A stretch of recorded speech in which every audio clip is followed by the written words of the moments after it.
What's up, everybody? Welcome back. Had a good month last month with all the Thanksgiving recipes. Hey, it's December. It's time to jump into them Christmas recipes. As you can see here, I have a nice honey glazed ham with a nice pineapple chutney on top. We about to get into the ingredients momentarily. Check these out. So of course we got our nice ham. You can get spiral, whatever you can find in your local grocery store. I have some maraschino cherries, bay leaves, oranges, whole cloves. I have a little E&J, brown sugar and paprika, and some hold up. Hey, I'm about to give all the old heads some big flashbacks with that E&J. Anyway, I have some honey, red wine vinegar, cornstarch, pineapple, black pepper, garlic powder, onion powder, and some cinnamon right there. That's pretty much everything we're gonna need for this recipe, alright? Go ahead and just start making some slits onto the top of your ham right here. You don't have to go down super deep. Let the knife do the work and just, kind of let it glide across. Then we're just gonna make some crosses like this. Pretty much what that's gonna do is make some squares. We're just gonna stick some cloves right into it. Nothing special, y'all. Just gonna add, for a nice presentation. Also add some flavor down into it, when it's baking and everything. So anyway, make sure you preheat your oven to 375. Go ahead and cover this up once you got your cloves and everything on like that. We're gonna bake this on 375 for about an hour. Really depends too on the size of your your ham. But anyway, this is gonna be for the glaze. So red wine vinegar, cook that out a little bit, and then old heads, like I said, look, check it out. That's that E&J. Go ahead and cook the alcohol out of that for a little bit. Nice high heat. By the way, all of the measurements and everything is down in the bottom in the description, so you can check that out anytime you need to. Go ahead and get that orange juice in there, freshly squeezed from half of an orange. Go on top it with some of that cinnamon.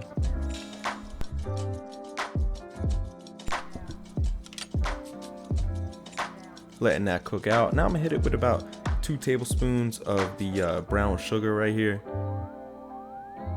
We got everything that we need into this glaze. It's gonna be a little bit, sweetness. Pretty much got a little bit of everything. Go ahead and give it a nice little mix. Let it cook out still. And we're gonna hit it with that honey. Remember, this is honey glaze.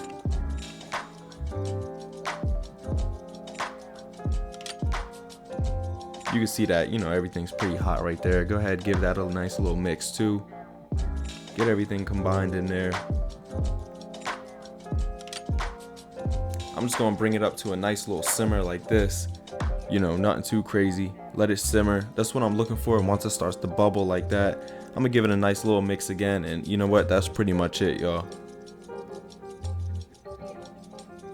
Make sure you don't start this too early though. Like I said, we was baking that ham for about an hour. So, after about an hour being in at 375, this is kind of what we're looking at. And this is when I want to throw that glaze on top right here. Believe it or not, this was really about a 10-pound, piece of ham. So, it's pretty thick in there. Here's where I go ahead and just throw that glaze on top.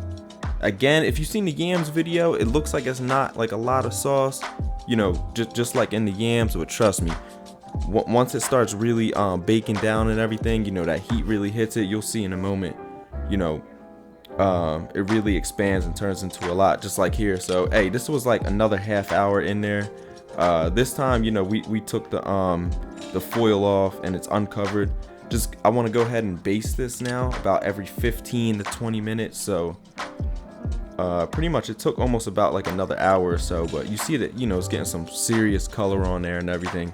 Guys, this is a real simple, easy recipe. There's really nothing crazy about it. It's really 3 parts.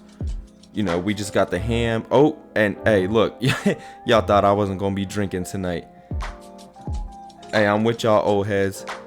Listen, I'm with the E&J too. Nice, cheap, simple brandy.